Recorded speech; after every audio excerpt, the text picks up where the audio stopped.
This episode of the Homan Podcast is brought to you by Audible. Get a free audiobook download and a 30-day free trial at audibletrial.com/HomanPodcast. Over 180,000 titles to choose from for your iPhone, Android, Kindle, or MP3 player. Now on to the show. Lions just recovered a fumble. Bits of wisdom. It's Harry Houdini, I'm pretty sure. That's when it kind of becomes Home Improvement After Dark. I guess that leaves us at the question of the week. Very good. I don't know if you noticed, Jordan, but a really cool aerial shot of the table. Reasonably funny. User review.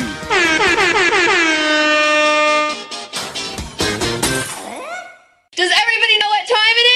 Homan Podcast time. That's right. Binford Tools is proud to present a Home Improvement Podcast. My name is Adam, and you all know my co-host. He likes to beat himself gently with leafy birch branches. Jordan Lyons. I thought you were going to call me Cornholio. I wish I would have, yeah.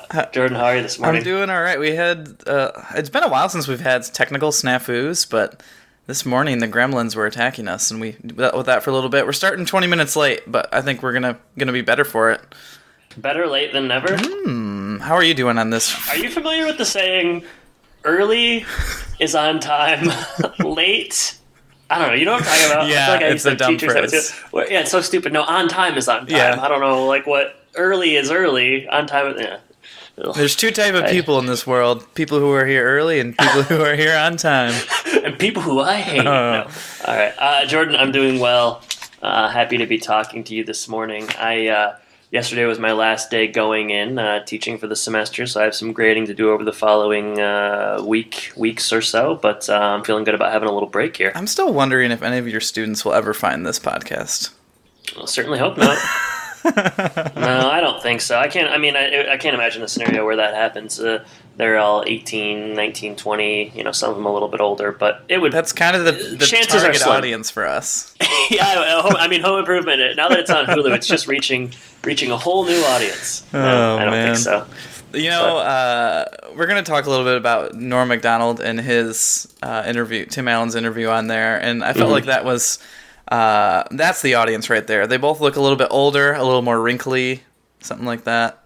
Well, the thing is, I don't think Norm looks as wrinkly as he should because he's had some serious work done on his face. Has he?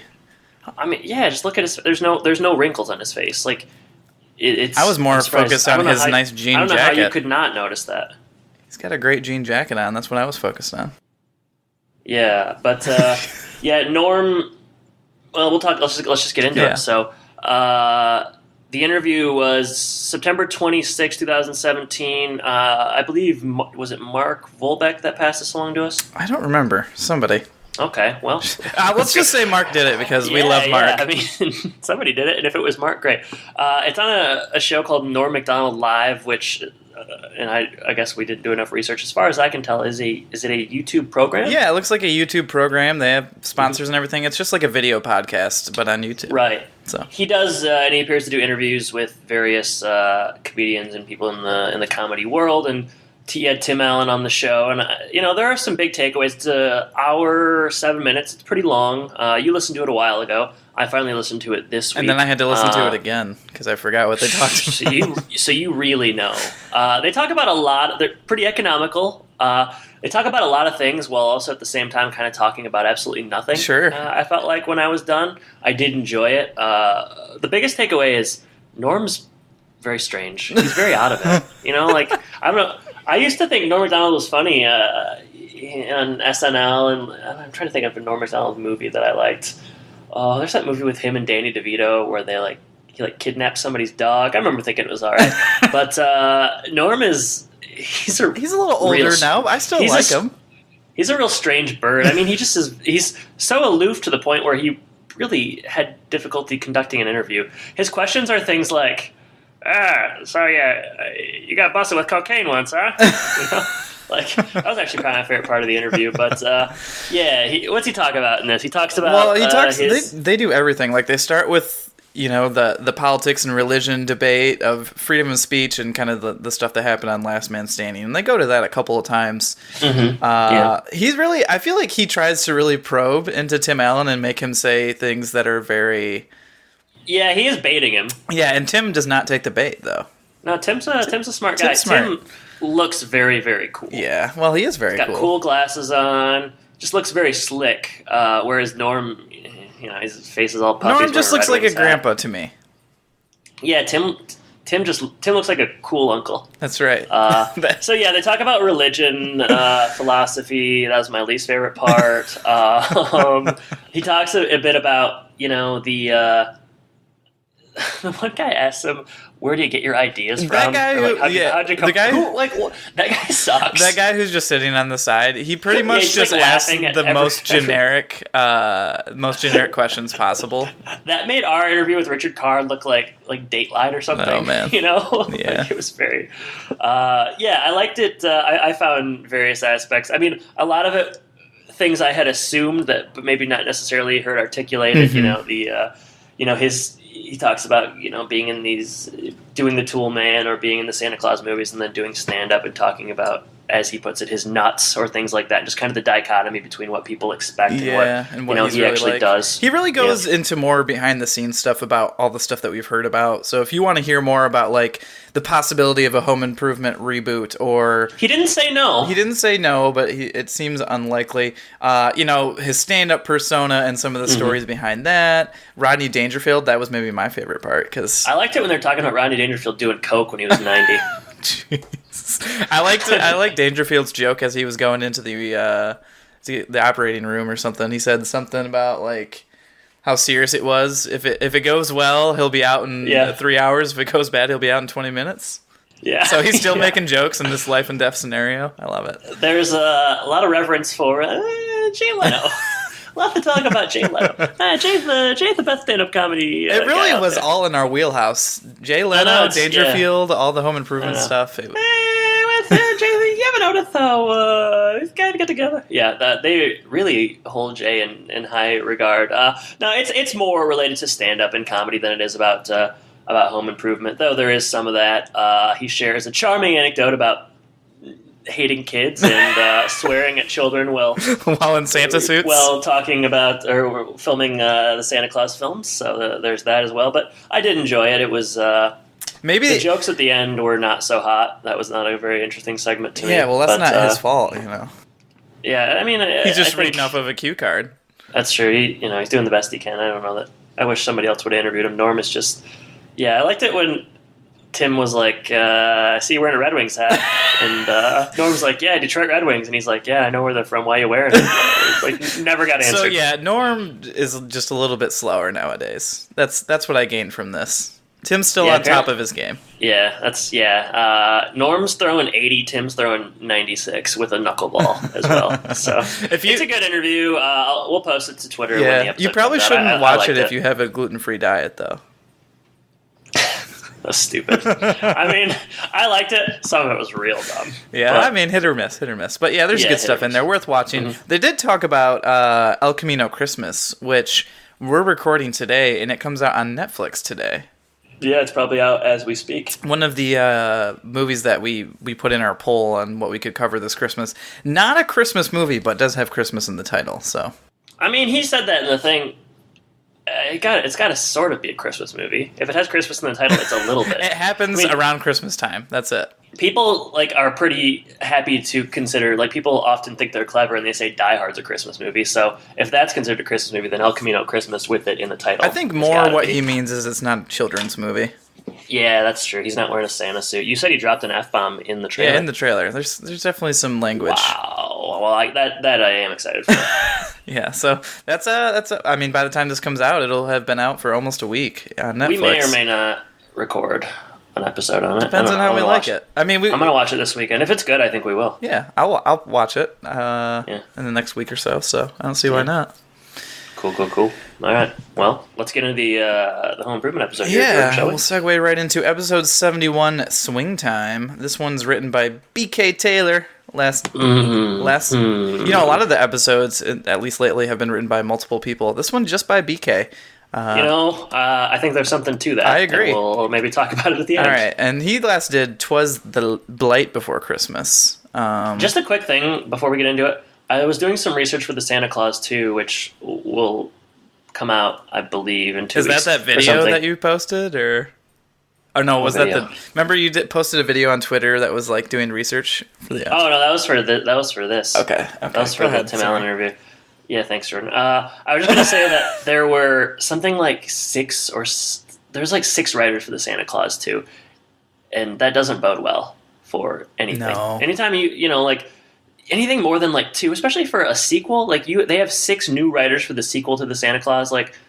Too many cooks in the kitchen. Yeah, that's just a bad sign. I think that's often, like, even for something like this, I think one person writing with one mindset, like it's more fluid. Works Well, better. and during this writing process, it's not like they're not bouncing ideas off of people. There's still a writer. Yeah. I mean, there's still a writer's room and stuff. Yeah, I don't know. Yeah. So Yeah, I agree. All right, so aired May 4th, 1994. No plot keywords. There are some goofs and trivia. I like the goof. I was going to bring that up to you. Do we save that, or let's talk about it when it comes up in the Sure. episode, which is pretty early on. Sure. Stupid. So stupid. All right, do you want to talk about the trivia ahead of time then? I can just read the trivia. Yeah, go ahead. It's interesting. Yeah, I guess, I mean, if we're putting it on the scale of some things that we've seen as trivia, it's definitely interesting. Tim and Al introduced Pete from K&B Construction. Spoiler alert. Sorry, guys. There's going to be a K&B appearance here, but with a reference to "The Times Are A-Changin'," one of Bob Dylan's most famous songs. And the actor that plays Pete, Mickey Jones, played drums for Dylan in Europe in 1996 or 1966 on tour. He filled in for some other person who had to quit. So I didn't know that about Mickey Jones playing with Dylan. I didn't know he was well, I guess it makes sense that he was a drummer because he was doing some drumming in those. I mean, he can play the fake drums really well, so it stands to reason that he could play the real drums with Dylan. I still and think so he on. can do it. I still think that was real. I saw Dylan in concert in 2011, and I wish Mickey would have been there because Dylan, he did not bring the He didn't bring the heat? It was very, very dull. Oh, that's too bad. So- All right. All right. Alternative title time. I'm sure you've got Sure, man. 40.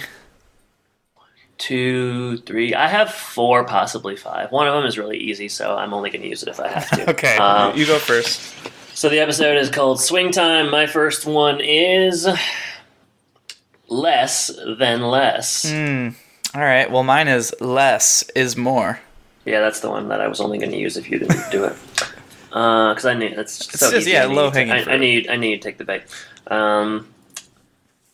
Playtime is over. All right. This one goes to the All-American Reject song. Swing, swing from the tangles of my heart. I thought you were going to say, I'll keep you my dirty little swing set. I should Don't have. tell him. That would have been right. better.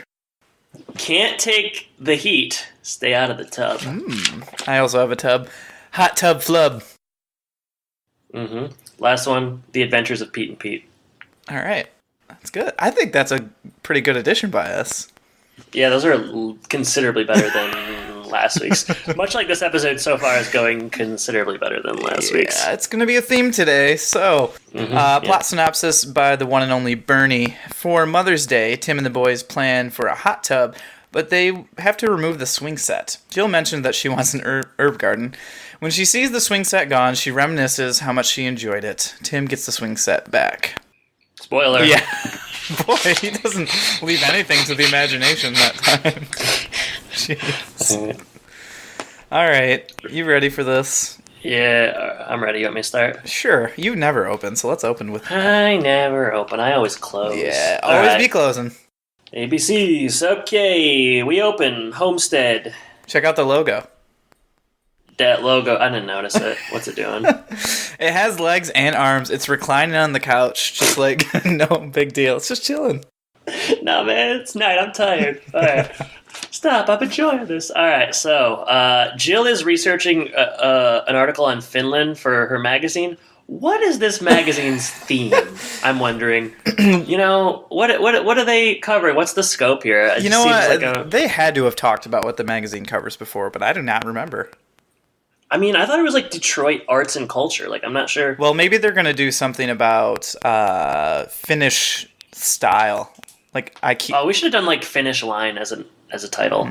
Like the Finnish. That would have been better. Missed opportunity. Yeah, I mean, I don't know. It just seemed like that was the first of I guess I didn't have as many questions this episode, but I'm just wondering why is she researching. Yeah, Finland it's for an strange. article? Also, it's funny that she has to do it in a book instead of the internet. You know. I mean, yeah, it's not. That's how it was, Jordan. I know, it's just a flashback. That's all I'm saying. Funny as in, not like hilarious, just odd. Or I mean, I'm not sure like how much you know about this, Jordan, but the internet is not. It hasn't been around forever, so like it's a relatively new thing. So people before like. I would say like 2000. A lot of the time they were not able to use the internet because it didn't exist. See, so, yeah. For our 19-year-old listeners, the ones that we target so much, that would be helpful for them. Yeah. All right. So this is she's talking about Finland, and Tim starts out pretty hot. Checking out the beauties in the Finland. Yeah, he's talking about those Finnish babes, and I don't know. There's some line about beating themselves gently with leafy birch branches, which to dry themselves off. Yeah, why I related that to you in the beginning. The conversation. There's a hot tub in the magazine or in the book she's reading, and this is Jordan. We should talk about this major faux pas they made. Do you want to introduce this alleged goof that someone put online? All right. Jill says that hot tubs are extremely popular in Finland. They were invented in the U.S. in the 1940s and still remain unknown to the rest of the world, including Finland. I find that really hard to believe. That seemed it's hard to believe too. Like, according to whom? Like, that's kind of debatable, right? Like, what does it mean to say that something is like unknown? Like, how does this person know? It seems hard to believe that like people in Finland or the rest of the world have no idea what a hot tub is. 1940s in 2017. That's like 80 years almost. You're trying to tell is it like a secret we're trying to keep from everybody else? It's a weird secret. I'm thinking of like the baths that they used to have in ancient Rome or stuff like that. Yeah. I don't know. Maybe just like the propulsion jacuzzi type hot tub is unknown to the rest of the world. Yeah, I mean, I don't know. Get a life. If you're just like do anything else. Run a marathon. Donate to charity. Go for a walk. Like before you. Well, that was a major goof, and I'm glad we talked about it. I mean, yeah, it's good to. It is good to like. You got to put BK on blast when he does something like this where he screws up so colossally. Insane. Back to the episode. So they talk about hot tubs, and Tim just kind of assumes that because Jill mentioned it once that she must want one for Mother's Day. She says it's romantic, so that was enough for him. Big Mother's Day gift, though. Like, that's, I don't know. I mean, I know that you didn't even buy your mom gifts for Christmas or her birthday. We talked about it a long time ago, so I cannot imagine you getting her a jacuzzi or a hot tub for Mother's Day. But he goes to the side yard with the boys, and they kind of talk in secret. And he says there's some jokes or whatever about what he's going to get to go to Finland, blah blah blah. But he reveals that he's gonna put in a hot tub there in the side yard, and he wants to know if he can get rid of the swing set. Do you guys still use it? Yeah, we tie up Mark on it. Roll credits. Roll credits. Fade to black. Roll credits. Fade to open. All right, on Tool Time, they're going to talk about construction workers and the stereotypes that go with them. Mm-hmm. And you know who's a construction worker that they could bring on? I mean, there's Dwayne, Pete, Rock, the black guy they brought in one episode. I don't know, one of the four. They just bring in one. Okay, they bring in Pete. It's got to be Pete. They got to bring in Pete. I do notice that he's solo, but there's a ton of other like construction workers in the crowd. Mm-hmm. So I'm wondering where the other K&B boys are. I mean, it's really about time that they got to this, though, because, like, Pete's the best one, so why not just have Pete? I mean, Dwayne's okay, but, like, Pete's the star, so, they just trim the fat. Drop the fluff. All right, so... Drop the fluff. I haven't heard that before. That one's it's a new one for me. Just coined it. Home and podcast t-shirt. Drop the fluff. All right, so they talk about stereotypes with Pete. Pete says, things are changing, including if a hot rivet now drops down his shirt, he's not afraid to cry. I don't know. Yeah, I didn't know what that meant. What they're doing is it's like construction work. They're playing on like women of the 90s and like construction workers in the 90s. They're drawing parallels. It's okay. It's okay. It's respectful, at least. For a little bit. We'll talk about it. Keep going. Everyone's respectful except for Tim. So they say, one of the biggest stereotypes is the hooting and hollering of construction workers at every attractive woman that goes past. And Pete says their foreman, Les, would not go for it. And Les is in the crowd, so they bring him or her down. Tim thinks it's a him. It actually is a her. So this Record scratch. Tim is surprised by this. And then the rest of the episode, Tim goes on to be a Archie Bunker type, like, misogynist. The one thing I would say about it, though, is, like, the joke's kind of on Tim in this scene. Oh, yeah. You know? I mean, and that's kind of the thing about Archie Bunker, right? You'll have to ask my dad about that. I've not watched a lot of All in the Family, but in this, like, he's being, like, stupid and sexist and misogynistic and all that stuff, but, like, everybody knows he's dumb, the show knows he's dumb, and they use it as a great... Spoiler alert, he loses. So it's hard. Basically, Tim goes in and falls into all the stereotypes. He says, is it hard to get the boys to listen to you? And she just acts like, no, that's a stupid question. He says that she's the best looking one in overalls, and she just says, no, that's Pete. She's a babe. It's we're talking about Victoria Principal, best known for her role as Pamela Barnes Ewing on Dallas. Oh yeah, for 9 years. Do you ever watch Dallas? I did not, but I think my mom loved it. Everybody's parents. I mean, Jordan, who shot JR? That's what I alwa's wonder. 251 episodes of Dallas. I thought you were going to say Home Improvement. Yeah, she's in all of the episodes of Home Improvement and then some. She's also, I mean, that's her biggest thing, I would say. Yeah, for sure. Let me see if there's any. She's in the TV show Providence, which often pops up on Home Improvement IMDb credits. The Life and Times of... It's cut off.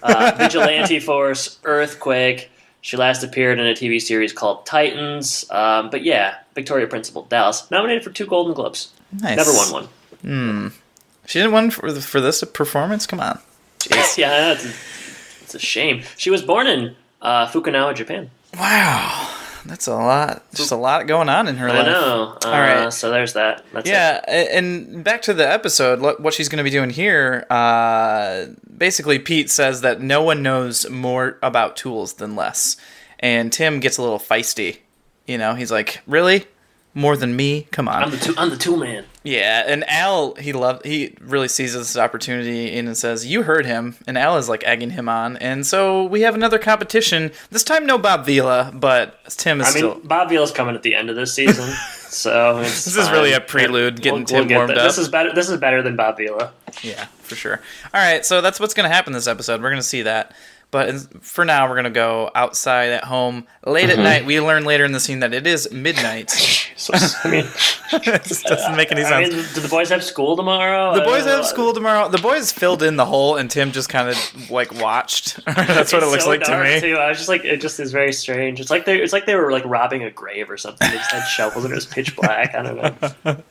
So Al is going to bring the tub. They're doing it's pretty heavy though. How's he going to bring the tub? Well, on his own? He's got his mom with him. So. Oh wow. Jeez. Jill comes out, wants to know what's going on. She is tired because it's midnight, so she's playing that pretty well. Yeah. She's drowsy. It's hard to act tired. She's tired a lot in this episode. She is. It's very late. Basically Tim's excuse. I did like this. It's a great line. It's a great line. They all had problems that they needed Wilson's help with. They're just waiting for Wilson to wake up. Yeah, it's funny. It's good. Jill makes the kids go in, and she says she knows what's going on. She's so happy because Tim listened to her. She's excited to get her herb garden. She's always wanted to grow her own basil, and I think we all have. At some point in our life. Basil is like code for weed, though, right? Like that's what they're doing. I didn't know that. Yeah, but wow. Wilson's got the bong next door, and now she wants him to put in in air quotes, herb garden. No wonder they make all of those things with like basil pie and basil butter and all that stuff. Yeah, man, totally. I think I'm onto something. You would know. All right, so Jill. All right, Jill notices the swing set is gone where her new herb garden is going to go. Tim apparently gave it to Pete for his kid, and Jill starts reminiscing, just like Bernie said she would. And she's a little sad. She thinks about all of the swinging that was done on the swing set, which we never saw.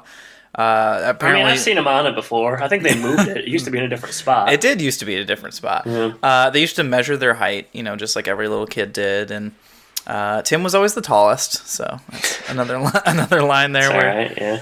And Jill leaves, and we get maybe the earliest Wilson scene Jill's we've had. really sad. It's She's kind of super crazy sad. how sad she is. Yeah, she just can't think of this house without this swing set, and all of a sudden it's gone.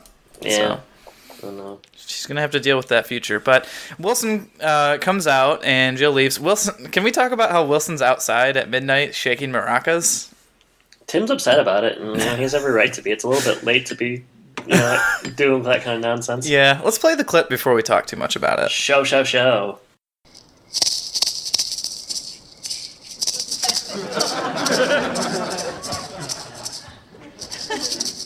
Wilson, what are you doing? Hi-ho, Tim. I'm just testing my maracas.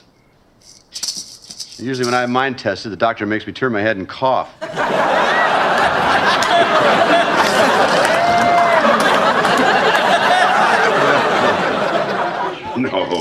No, Tim. These are hand-carved maracas made from hollowed-out gourds. I'm using them to practice the national dance of Venezuela, the oropo. At midnight? Is it really that late? Well, it just shows you time flies when you're dancing the joropo. Well, can you keep it down? Tim, have you got a problem? I'm just mad at myself. I thought I had the perfect Mother's Day gift for Jill, but I don't. Now I got a flatbed truck coming over with Al and his mom with a hot tub on it. Well, the worst thing is, I gave away the swing set, and it looked like it meant a lot to Jill. Well, I remember when you built that swing set, Tim. It was 14 years ago. You just moved in. I'd never seen anyone attach an outboard motor to a swing before. That swing set was the first thing I made for my boys, I picked out the best redwood for that. Had 6 coats of sealer on there. I worked night and day on that thing. Sounds like it meant an awful lot to you, too, Tim. Yeah, I remember the day Brad was born. I had the swing set all set up so he could use it when he got home. Babies, who knew they couldn't sit up?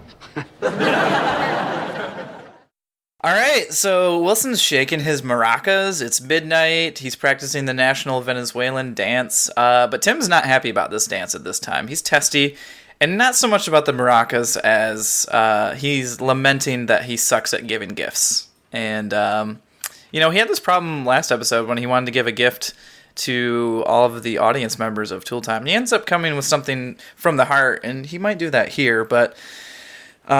he's kind of thinking, I have this great gift in this hot tub, but I heard about for 30 seconds, and he learns that he wasn't listening at all, and now the swing set is a problem. He's being pretty hard on himself. He is. I also found it it's weird hard that to know that she was going to react that way, so I don't really think it's his fault. But. I like that everyone knows exactly when the swing set was built, and they all have fond memories of it, because Wilson talks about the day that it was built and stuff. Yeah, I remember the day you put it in. Yeah, it's like when John Benford was revisionist history. John Benford all of a sudden is the best person in the world after he dies. The swing set is like a monument. Holds supreme importance to the Taylors and everyone in the neighborhood. Yeah. Sure did. It was a place everyone came to play.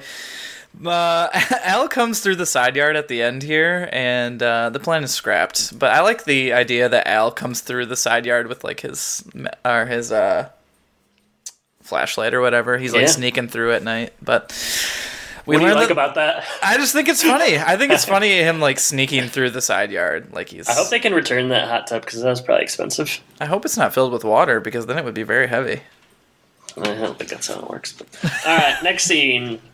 So, presumably the next day, we learn that Tim's going to try to get the swing set back. He gave it to Pete, Pete and Lil Pete, and rapper Lil Pete.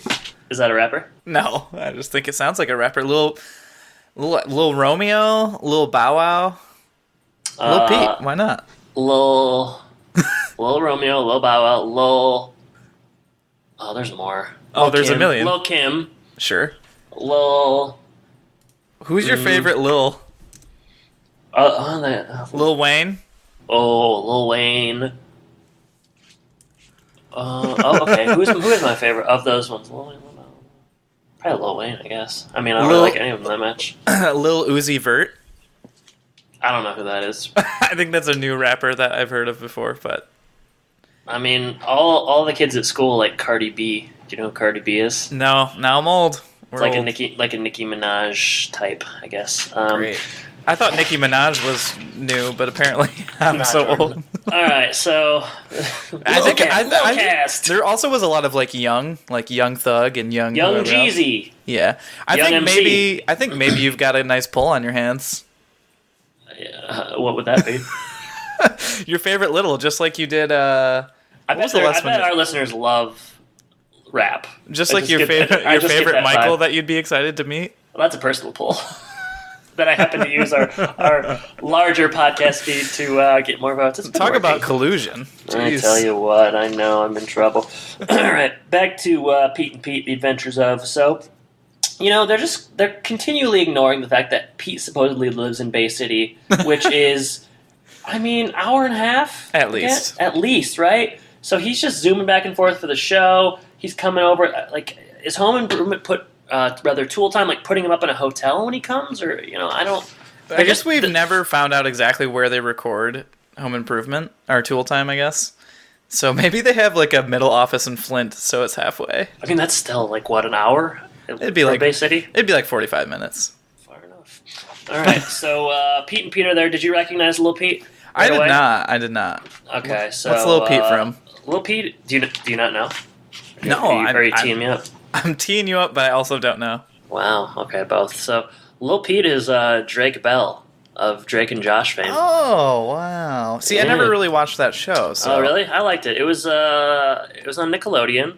I thought it was Disney, but... Nope, you are See, wrong. I guess I didn't watch it. Drake and Josh ran from 2004 to 2007, 59 episodes. He played Drake Parker. Good show. Funny show. Really, only 3 years, huh? I know. I felt like it was longer. A lot of voice work. He played a little kid in a lot of movies. He was in High Fidelity. He was in an episode of Seinfeld, the Frogger episode where George has to get the Frogger machine across the street. The Drew Carey Show. Jerry Maguire. Oh man, Jerry Maguire. This is his first credit. Wow. Interesting. What else has he done recently? 89 credits to his name. He's done a lot this year. Really? Yeah, staying busy. 1, 2, 3, 4. Yeah, not anything. Not necessarily notable things that you would have heard of, but he's staying busy. He's getting. It's good to work. Getting them paychecks. Cashing them checks. So yeah, he's good. There's been a falling out. There was a falling out between Drake and Josh recently. That's what I thought. Because I think Josh didn't invite Drake to his wedding, and Drake took to Twitter and was pretty mad. It's always good when you take to Twitter. Yeah, take to Twitter. Yeah, it's almost like it's a calculated move at that point. But good to have Drake on the scene, and he delivers a very good child performance here. They're playing this one up, on purpose, where everything is a dig at Tim. He wants to take the swing set back, but little Pete is really just playing. He's so sweet. The sweet card where he's like, thanks for the cookies, Mr. Taylor. Mr. Toolman. I really love the swing set. It's fantastic. I didn't catch the lisp that you're giving him, but that's just because his teeth aren't developed properly yet. Yeah, totally. But yeah, basically, he's trying to subtly come up with a way to get the swing set back. The problem is Lil Pete loves it. Lil Pete's mom. Lil Pete's had it rough. Lil Pete's mom ran off. She said she was going to the supermarket with 9 things of luggage. 9. What are they? What's the wording? Suitcases, maybe. Suitcase, things of luggage. Yes. Holy crap. Yes. 9 things of luggage. And he's been neither happy nor has he been lucky. But Tim eventually is able to convince him. Tim says he's going to build him a brand new swing set, and Pete just keeps upping the ante. He says with a teeter-totter, with a sandbox, with a treehouse. That one pushes Tim over the edge. Yeah, but he's got to do it. He's got to do it. He has no choice now. So Tim's got some work to do. That's pretty cool that he can build that. Mm-hmm. I think our audience knows that we would fail miserably at building even a sandbox, probably. I could do that. You think so? Yeah, all you got to do is...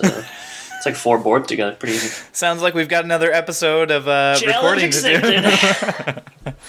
All right, so yeah, Lil Pete, he gets what he wants. I think Lil Pete knows how to play Tim here. I think Lil Pete's a little bit like Columbo in that he's a little smarter than he's letting on. And he's always wearing a trench coat. Lil Pete is like, Lil Pete just one more question. Just one more thing before you go. Oh, man. That's fantastic. All right, so back on Tool Time, the long-awaited competition, the Tool Bowl, has been set up for Les and Tim. It looks a little bit like the old Jeopardy, where they had the exactly my note. Yeah, light-up signs and stuff. Our favorite game show of all time. They went all out for this. I thought they were out of their budget or whatever, but apparently they've got some new signage, money for a board, I lights and sound. As well. It must be Bill Davidson gave him some more money. Yeah, I guess. Not Wes, Bill. Yeah, Pistons owner. Yeah. Al is going to be the judge and moderator, and Heidi is going to hand him cards from 1 foot away. It's almost like they don't know what to do with Heidi, and they have to force her into episodes. Everybody's got a role here. They bring out Les, and she comes out like swinging. She's got some burns for Tim, and Tim can't handle it. Basically, he just can't handle it. She's playing mind games as well as tool games. I mean, she's so cocky. She's gonna have a party after she wins, and she's already got food planned. And it's like we learn later on, it is like a pretty serious party. Cappuccino machine, wings with dipping sauces. Whoa. I guess we didn't mention this earlier too. Elle is really into Les. And yeah, what up with Eileen though? You know. I know, that's what I'm wondering. But in this scene, she winks at Al, so I guess Les is a little bit into Al as well. I'd love to ask the actress that plays Eileen since she agreed to an interview a long time ago, and I haven't heard back. But maybe we'll get her. Maybe we'll get her sometime. We'll just ask Benny, see if he has any takes. He's available. All right. So. We should interview Benny about just the time he was in the meat locker. And say we can't talk about anything beyond that. Oh man. So they start the game show. And they've got like 4 categories, I guess. This scene kind of sucks, to be honest. Like, it's really long. It's just like boring. It's not that funny. Yeah, they talk about epoxy putty, and the gist of this is Les knows her stuff. She gives really, really detailed answers. Tim gets a question. Not very convincing. It's just maybe it's the dialogue, but she's not very convincing talking technical stuff. I didn't think. Well, that's because you just knew her from Dallas. I love Dallas. I just wondered the whole time, did she shoot JR? Yeah, she did. Okay. She was thinking about it the whole time. You can tell that she's calculating by this episode right here. So Tim gets a question. He's close, but he's wrong. And Tim is frustrated at this point, and he moves on to the bonus round, which Al doesn't know about. I don't know how he didn't, because it's just like sitting right on the side of the stage. So, yeah. But it's there. It's basically a practical exam where they're going to screw in a bunch of screws, see who does it the fastest.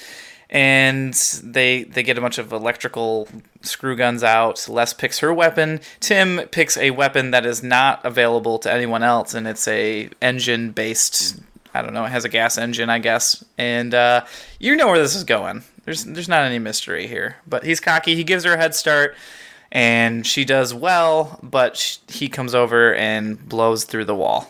And yeah, ultimately the person who pulled the trigger was revealed to be Christian Shepherd in Whodunit episode, which aired on November 21st, 1980. Kristen was JR's scheming sister-in-law and mistress who shot him in a fit of anger. So, has a whole Wikipedia page. Sorry, I was for that. So. And Les wins. Yeah, Les wins. We all win. Wow. And in terms of JR. Wow, I mean, a whole Wikipedia page. Can you believe it? What a mystery, you know? And if you like mysteries like Dallas, like that kind of a thing where there's a bunch of suspense and nobody knows what's going to happen, we've got a great opportunity for you, because you can go to Audible. Can't they, Adam? Mm-hmm. Yeah, novelization of Dallas. I was thinking more of some like Agatha Christie, maybe Sherlock Holmes, something like that. Even more contemporary, like a Gillian Flynn, Gone Girl type, or Robert Galbraith, maybe. Who's he? It's actually J.K. Rowling's pseudonym for her adult mystery novels. She kind of sucks. No, those are good. She's annoying. Have you read any of those, the Robert Galbraith novels? If it's not Harry Potter... You're not interested? And she wrote it, I'm probably not interested. I have Casual Vacancy here. Seems not that good. You should read at least one of the Robert Galbraith. Why why does she use a pseudonym if like everybody knows it's her anyways? That's annoying. Well, because everyone will see her name and think, oh, this is like a book for kids about magic. And that's not There's what she no wants. magic in these books. It's like a detective. Okay, but he does magic. Like he's a magic detective. No, there's no magic. There's no magic. Okay, I mean not a lot of magic, but he has like a wand and like he gets people to confess to crimes. He does have by a doing, trench like, coat, tricks. kind of like Columbo. Okay, so he is a magic Columbo, and he's can I ask you one more question here? Just one more thing. That sounds a little bit like Jay Leno more than Columbo. There are various shades of gray that exist, and Speaking of 50 Shades of Grey, it's that's an also option. available on Audible Trial. So if you want to get a free audiobook download and a I'm 30-day free recommending trial, I'm recommending novelization of Dallas. You're recommending Robert Galbraith is what I'm Robert recommending. Galbraith, Harry Potter. Harry Potter, all grown up as a detective, is another option as well. There's a lot of really good options. You definitely made a good case for pseudonyms right now. I'll tell you that. Yeah. So Yeah, if you it's want to good. take advantage of this great promotion and support the show, the Home and Podcast, you can go to audibletrial.com/Home and Podcast. Totally. That's audibletrial.com/Home and Podcast. Back to the episode. So, Jeez. where are we at here? At Yeah. home, 6 a.m., Sunday morning. We're about done. Yeah, it's a nice final scene here. I'll just wrap it up for Well, there's us. 2 scenes left. Is that right? Well, I don't know that I saw the last one then. So you can cover that one. Early in the morning, Tim's been working all night. Jill again is very tired, and she is. When does Tim sleep?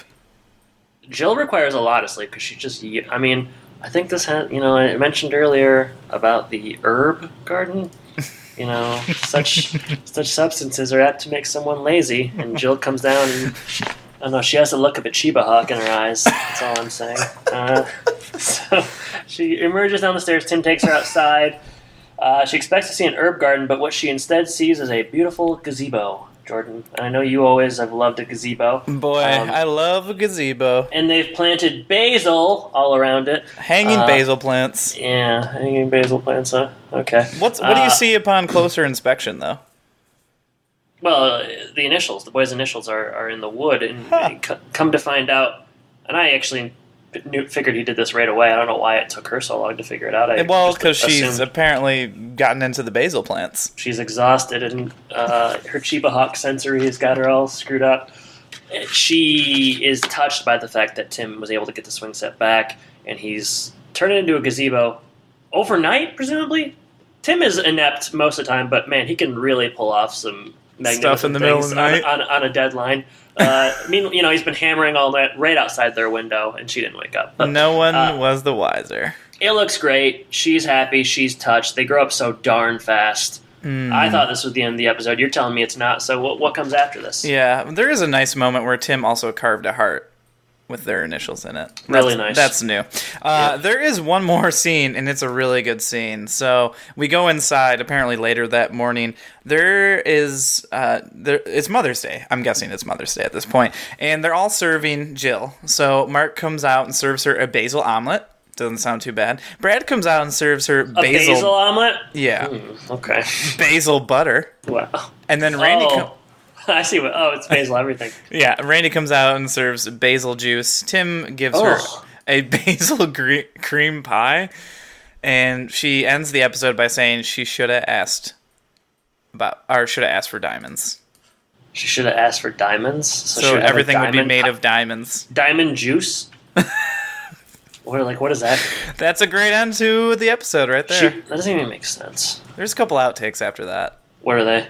One is when Al comes through the yard and he completely messes it up, I guess. And then another one is Pete calls Tim Pete. So that's good, funny. Good stuff. If Richard Karn was in the new Netflix movie, it could be called Al Camino Christmas. Oh man, what a mistake! Missed opportunity. They should have them both in it. Yeah. I think Roll credits, fade to black, swing time, baby. Swing time, highs and lows. I'll go first, I guess. Please. Definitely, we talk about this a lot of times where, like, the previous episode colors our judgment of the current episode, but... Yeah, I think this one would have been good regardless. A little bit better, yeah. Yeah. They play the misogynist role for Tim, but they also use it as, like, a way to prove him wrong. So It doesn't bother me when they do that, as long as like at the end it's like he's an idiot and we're all laughing at him, not with him. I'm okay with that. Yeah, exactly.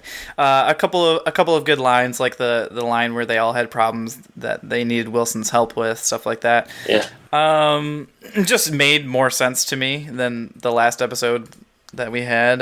Lowe's, I don't know. I guess I didn't really like all the basil food, but I really didn't understand that basil was a metaphor for weed the whole time. So that really just brought the whole episode to a new level for me. It's that sweet, sweet Kush, baby.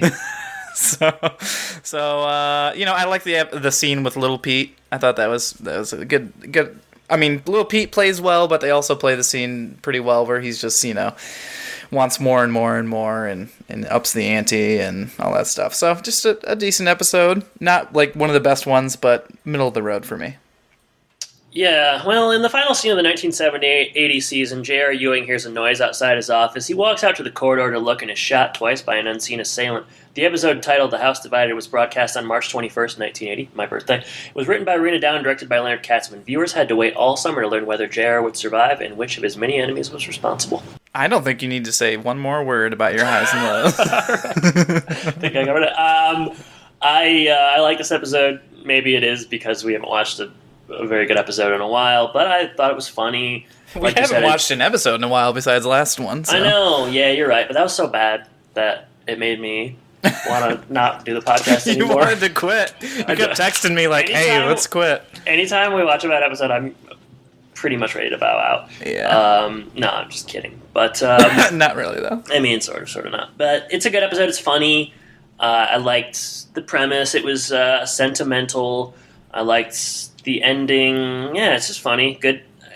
Les is a good character. The competition wasn't that interesting, but I like what they did there. Lil Pete, he just stepped up to the plate, knocked one out of the friggin' park, and it's funny. I liked it. It's simple, but it's good. Simple yet satisfying. Hakuna Matata. Exactly, yeah. And I liked having Pete Vilker in the fold. So that's it. Good one. I would say above average. Above average. Okay. All right. 6.5 out of 10. So you said 6.5? Yeah. Maybe 7. I was going to say around 7 myself. Wonder why we didn't ever decide to numerically rate these. Because everyone else does it. Yeah, I mean everybody uses numbers to rank things, so we might as well not. Yeah, we might as well not. All right. Good episode. What's next, Jordan? Well, let's roll into Sean's social media roundup. If you want to reach out to us, let us know your thoughts on Swing Time or the upcoming Santa Claus episode. Or maybe you've got some thoughts on Jungle to Jungle. I mean, who doesn't? You can reach out. I don't want to hear those anymore. Just Santa Claus, too. You've moved on. All right, So reach out to us at thehomeandpodcast.com, or you can find us on Twitter at homeandpodcast. Our Facebook page is facebook.com/homeandpodcast. If you'd like to support the show, you can do so at our Audible link, audibletrial.com/homeandpodcast, or you can donate as little as $1 a month directly to us, well, indirectly, through Patreon, at patreon.com/homeandpodcast. Adam, Twitter? Yeah. What about it? Do you like Twitter? I love it, yeah. All right, so poll last week, simple, satisfying, just like this episode. Do you like Tim with a beard? 12 votes. 33% said no, 67% said yes. Wow. Yeah, I voted yes. It looked good. Otherwise, I retweeted this. Richard Karn. He's going to be in a Lifetime movie called Christmas in Mississippi. It looks gall darn good. December 9th. I did not watch the trailer. I do not have Lifetime. Support Richard. He was nice enough to come on the show. I'd like to see this. I wish that I could watch it. December 9th. That's pretty... What is that, like Sunday? That's tomorrow. Tomorrow, wow. All right, so cool. So Tim, and also, El Camino Christmas debuts today. So Tim and Al both have Christmas movies debuting around the same time, so that's fun. Additionally, like I said, or you said, send us your Santa Claus 2 related questions or comments. I'd like to get more. We've got one so far. Yeah, we want to have a full mailbag. I'd like to have like 3 or 4 if possible, to discuss it. I continue to wish that this movie wouldn't have won the poll. I remember seeing it in theaters, and I think it's bad. So maybe I'll be proven wrong. But you did text me, and you were like, "Is this movie bad?" And I didn't really remember. I've maybe only seen it once. You had a really good response where you're like, "Probably." It's like, all right. Hey, I don't want to give out bad facts. I've only seen it once, and it's been a while, or maybe twice. Just spotty. There's enough fake news out there, so we're not gonna contribute to that. That's not what we're about. Yeah, that will be next week's episode. That's what we're recording, 2-parter. One of them is going to debut the 20th. The other one, Jordan, 24th, 25th, 26th. Which is it? It's going to be either Christmas Eve or Christmas Day. We want to I vote Christmas Eve. All right. Well, you do all the editing, so I guess you can get it done. Yeah. Well, just send it along. All right. So, look forward to that and give us your questions. Adam, we don't have a mailbag segment today, but we do have a new iTunes review. So I think we should read that. I agree. All right. So this one is by T800. Terminator. All right. And it's titled, well, first of all, it's 5 stars because, I mean, what else would you do? Why bother otherwise, you know? This podcast will change your life. And he said, T800 says, Philip Roth once said, "It's just practically humanly impossible for anyone to be as stupid as you think I am." On a related note, this is a nice podcast. Hey. So not only is it a good review for us, but a great quote as well. Yeah, Philip Roth from Portnoy's Complaint. One of the 100 greatest American texts of all time per most lists. So that's something to check out. Thanks, T800, for the iTunes review. Leave us reviews too, guys. If you haven't done so yet, it's so easy. It's really easy. We don't have as many as we should. The ratio of downloads to iTunes reviews is paltry, so it'd be nice to get a couple more. Thank you. And you know what? It helps other people find us. So if you want to support the show and you don't feel like giving us money, that is the best way you can do it. Yeah, money's also like real good though. So either one is either one's really good. You're a real Scrooge. Once we start JR Cast, I can probably get more money. Just only about the episode of JR every time shot. you talk about naming a new podcast, you just have to put cast in the name. You don't have a choice. Home in podcast. I'm the one that came up with home in podcast as a title, so I mean, I think I'm pretty good at titling things. And Dangercast. You just Dangercast, JR Cast. Yeah, I mean, the best podcasts either have pod or cast in the title. Yeah, Serial. Ours has both. Serial has it in there. It's called.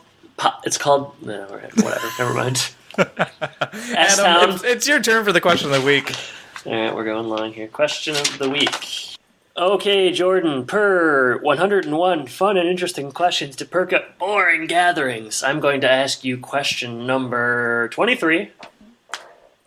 23, Michael also, Jordan. Of course, Michael Jordan. Yep, good. All right, so if you could live in any TV home, what would it be? It's actually not a bad question. It'd be better if we had more time to prepare. It is a good question. What TV homes stand out to you in terms of being memorable? Yeah, I know, it's hard. Perhaps we should table this. No, I like the question. A lot of the TV shows that I have watched lately, they don't spend a lot of times in home.